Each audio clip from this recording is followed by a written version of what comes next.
I thought it would be very interesting for us to find out your work with the Chamber of Commerce in Nashville beforehand, how you came up with the idea, and how you got it started. Okay, so the question is the work we did with the Chamber to get the Entrepreneur Center started, and it's a very important piece of our history and our legacy. So in 2007, we convened in that spring to talk about entrepreneurship as one of the key elements of what we wanted to do in our community. Each 5 to 10 years, we do a visioning with the Chamber and a lot of our businesses.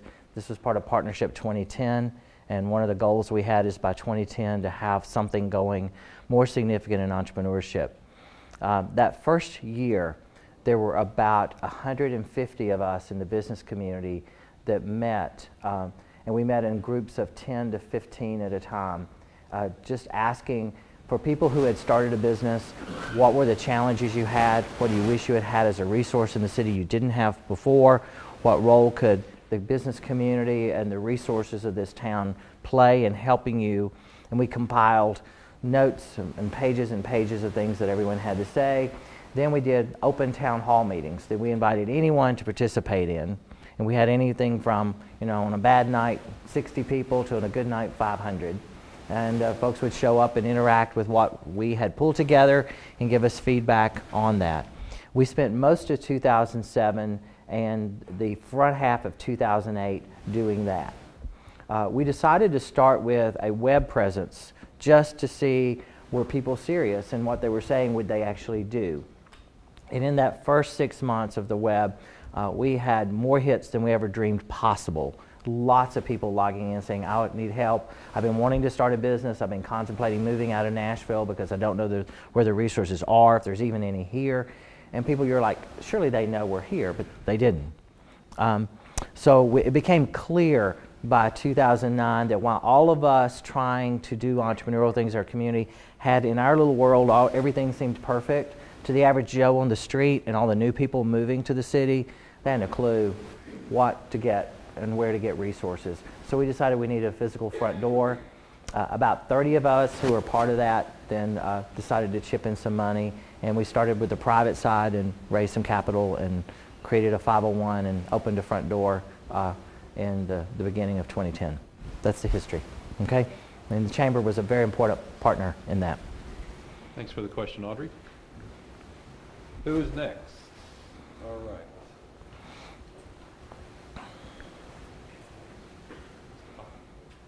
I work with high school students, and I'm really interested in planting this seed for them to start to consider entrepreneurship as a career option. Yes. Do you have resources, just educational resources, that might be available that I could use to do that? Sure. The question is, you work with high school students, and what might some resources be you could do? Let me point you to 2 different things, and if either appeal to you, let me know, and if you'll get me your card, I'll be glad to share them with you. One is in Davidson County, we have an academies program through our high schools. So I'm working with my high school for entrepreneurship is McGavock High School. We do things with 10th, 11th, and 12th graders. So 10th graders, everyone who wants to think about entrepreneurship comes to the center for a morning field trip. And we introduce them to about 20 startup businesses. Some of them are in digital media, some of them are in tech, some of them are in healthcare, just to expose them to a bigger world of what's possible. And the people working in these companies are no more than 5 to 8 years older than most of them. So I handpick young entrepreneurs because while all of us who are in our 50s are interesting, I think, to most high school students, we look like fossils. And so they aren't really impressed by me, but they're really impressed by a 24-year-old who's starting a digital media company. You understand? So the 10th graders get, and for most of them, the bug bites them while they're there because they're like, wow, this is fun. I feel energy here. There's people just a few years older than me starting a business. Who knew they could do this? And they all tell their stories. So by the time the morning's over, they've gotten sort of immersed in what's possible. The 11th graders, and we do those trips in the fall and the spring. Typically, the fall we'll have 40 or so show up. They go tell all their friends. By spring, it's a waiting list, and over 100 wants to come. For the juniors, we design shadowing days so that they can shadow one of the startups of their choice and actually work with the startup for a day. It gives them the opportunity to bring it back to class, talk about what they learned, what they saw, what the work of a startup really is. As the juniors leave for their summer, we give them an opportunity to create a concept or a pitch.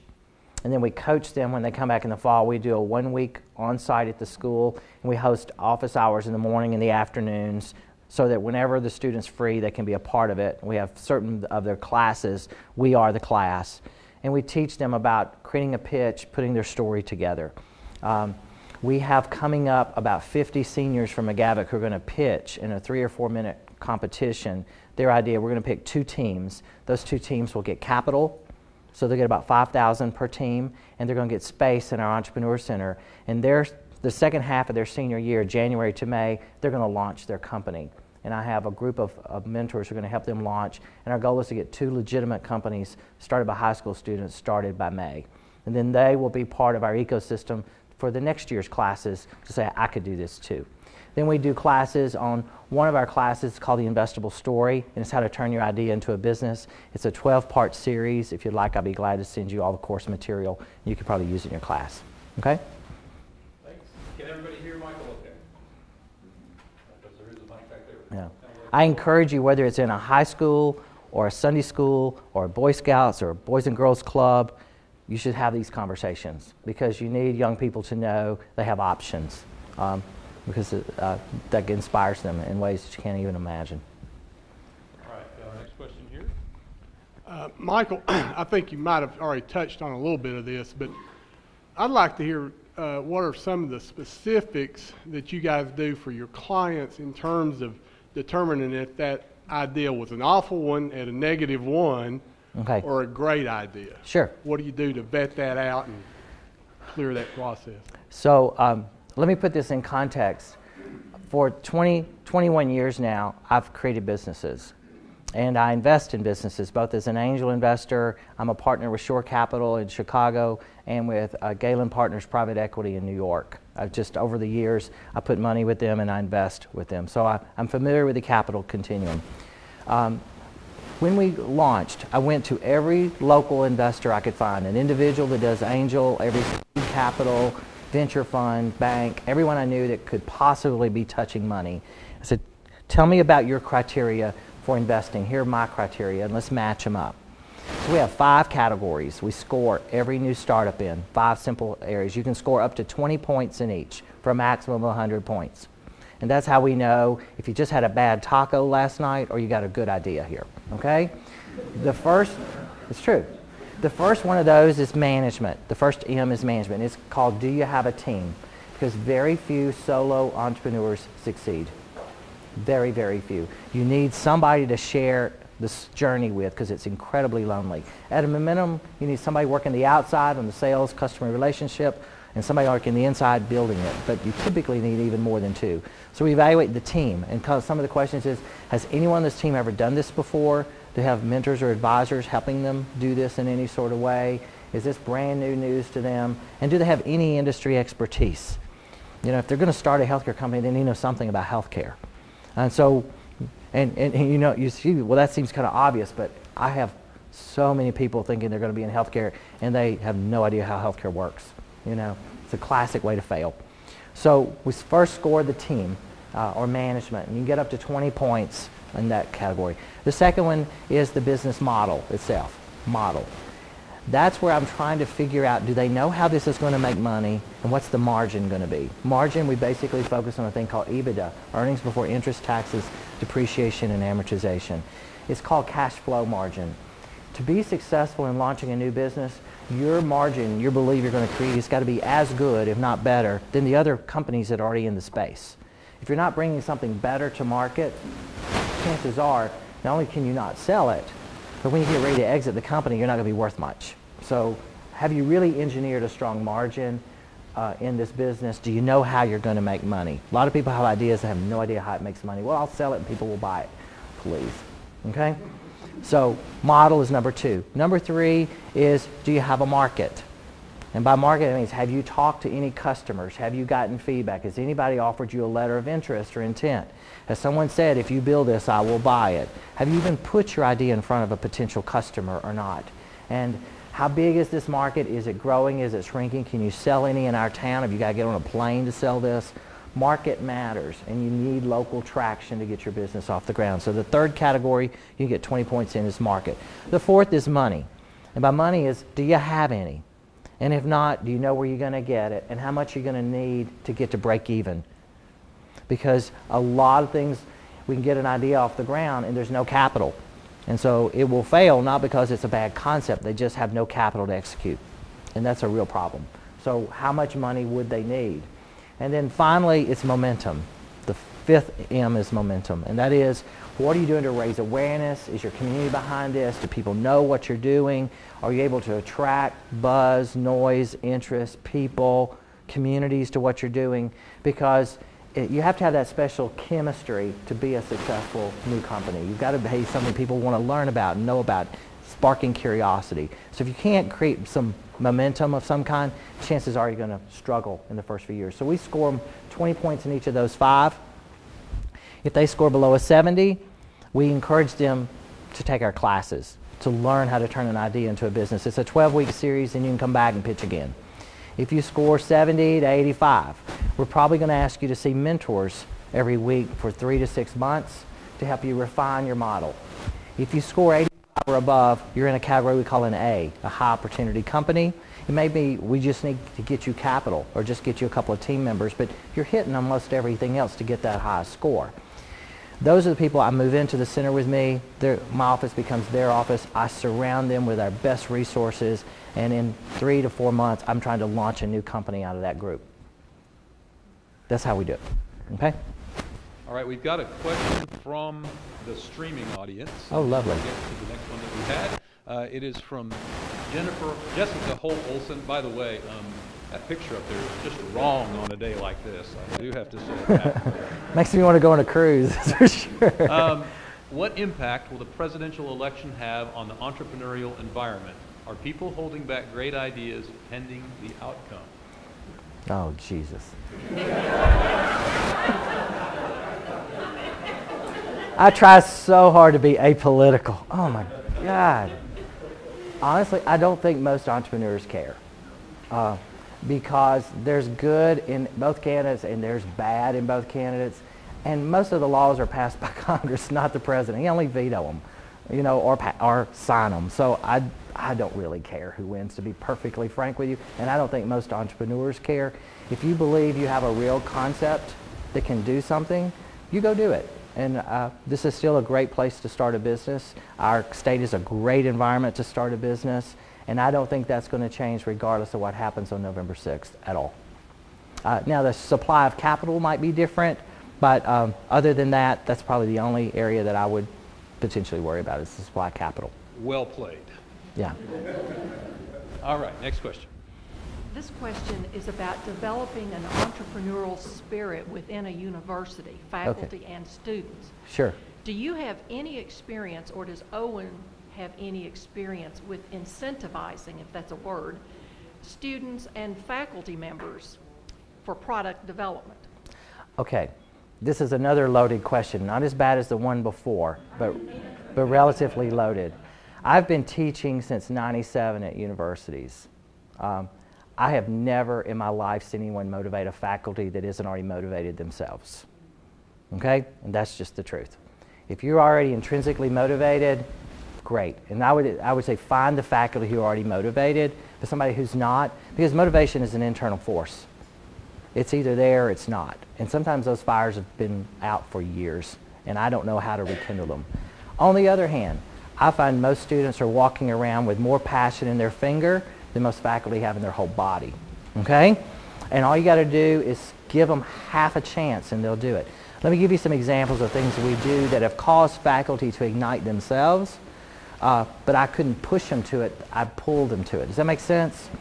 So one thing we do, we have this thing that we partner with Chattanooga. I'd encourage you to try it.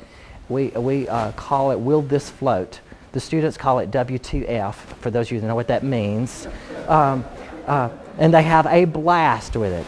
You get 4 minutes to make a pitch. We do it once a month at the university. We give away $300 to $500 that night to the best pitch. We have entrepreneurs who lead companies come in and be the judges. We typically only have 10 slots for the night. Limited supply makes everybody want to participate.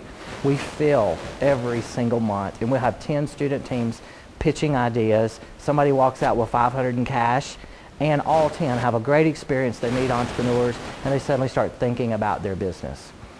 We do startup weekends. I saw Dave passed out startup weekend. We're doing our startup weekend the 2nd, 3rd, and 4th at Vanderbilt. Each of our universities does their own startup weekend just to really encourage student participation. So far, we have 27 teams. They have to have 4 people on a team, so I've got over 100 students participating. By the time I get there, because students do everything last minute, I'll have about 40 teams.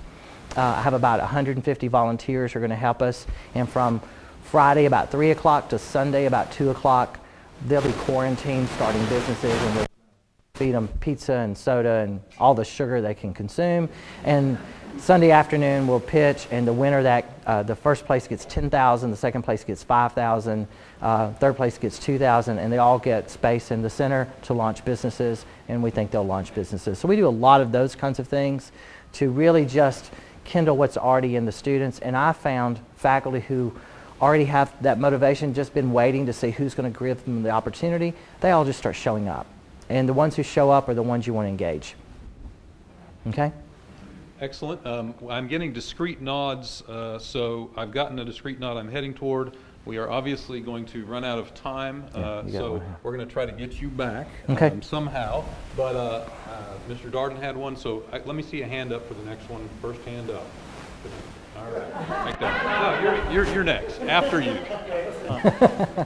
Michael, in your presentation, you made the statement, or one of your screens spoke of 75% of new jobs coming from Companies less than 5 years old. Right. Yes. You know, traditional economic development tells us jobs come from your existing businesses. So can you kind of harmonize those? Sure.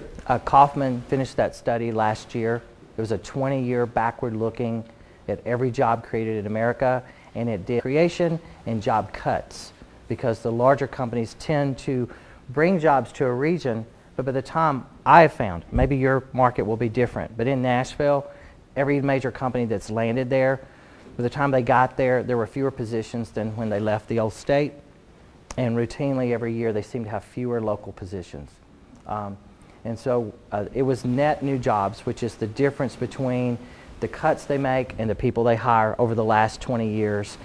Kaufman has a beautiful study of that on their website. If you'd like to look at it, it's really impressive. If you look at just companies less than 3 years old, it's like 50% of the jobs. So it's most impressive work, great research, and look at it and make your own conclusions about what might work. Okay? But it's why we've invested so heavily in Middle Tennessee and new companies. It's that we don't have the tax base to keep buying corporations. We can't afford to buy anymore. And so we've got to create our own, and we have 15 universities there. 70% of our students every May leave. We train some of the best engineers, some of the best graphic artists, some of the best programmers, some of the best business students. 70% leave our town. That's a shame. So, you know, we got 100,000 college kids in our town. We want to keep them, and the way to keep them is give them startup opportunities. And so that's what we're going to do.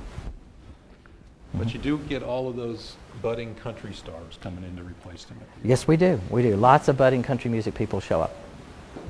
And actually, they're fun to help start their businesses. All right, next question. All right.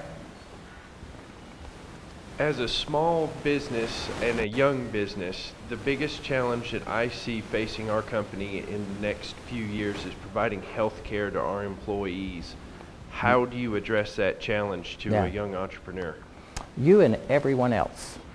Because I come out of healthcare, and I don't think most of America realizes the change about to happen. I mean, Sears announced 3 weeks ago they're cutting all health benefits and going totally to the exchanges.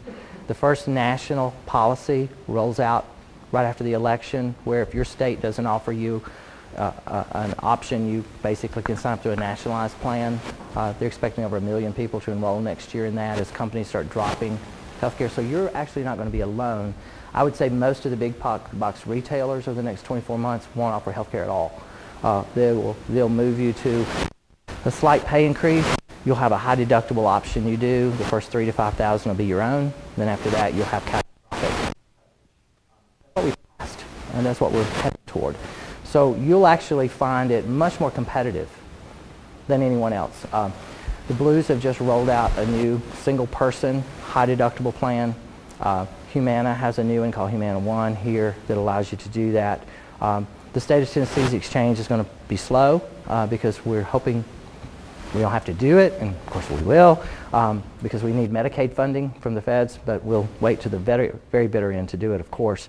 But ultimately, you will be in the same competitive position of most big companies, because I think traditional healthcare, as we've known, is going to be for the Fortune 1000, unionized operations, and for very wealthy companies who can afford to do it. Most of the rest of us will have high what plans. We will buy pretty much like Geico sells us auto insurance on the web.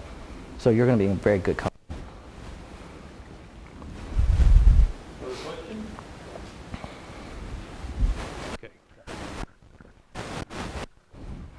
Entrepreneurs to engage with the Small Business Administration? Encourage local entrepreneurs to engage with the SBA. Absolutely. I tend to focus on high growth, high scale businesses. For every one of those, I see there are 6 other companies that don't hit my criteria, and they need a lot of basic support in understanding what they do to create a business, from, you know, how do they even build a financial forecast to what would an operating plan look like. And both the SBA and SCORE have been tremendous partners to us. Because if you think about it, you know, I've screened 1,500 and moved in only 50. What happened to the other 700? Okay, we have about 17 to 20 local institutions. We log everyone into a tool called Salesforce. When they come in the door, we do a screening, and then we farm out work to everybody in town who wants it. So everybody in town who's helping entrepreneurs and small business volume is way up. Because we're just attracting lots of people, and we're sharing the work instead of reinventing each other's processes. Okay? Thank you. Saw another hand there. We're almost to the end of this segment.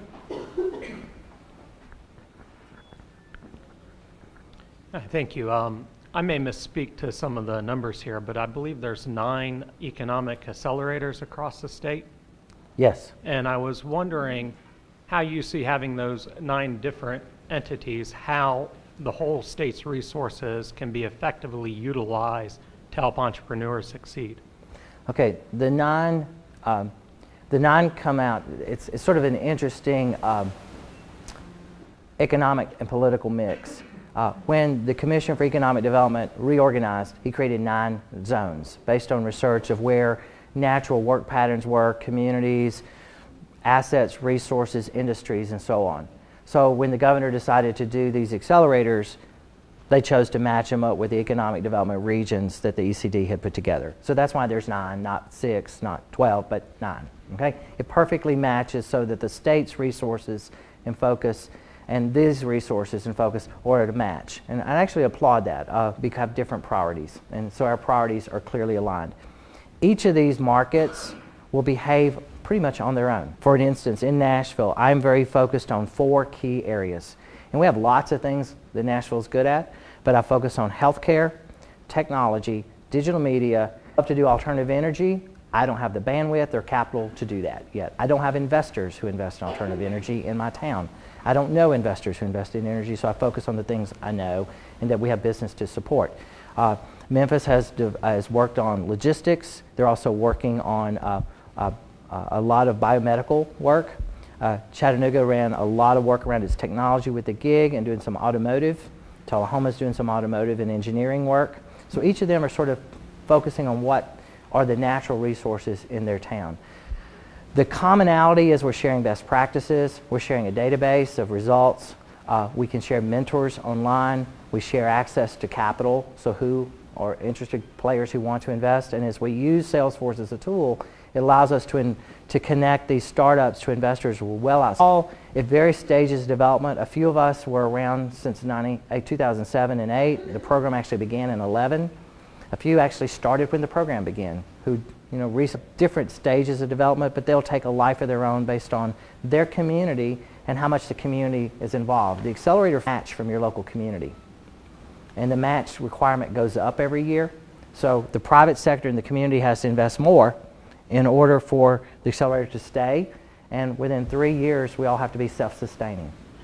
Because it's not like, you're going to have a pipeline to the government forever. That's how they work. Michael, thank you so much for your wonderful address this morning and for sharing with us. I'm sure everyone would agree. Thank you. And thank you all very much. Enjoyed it. Hope you can stick around, but if you can't.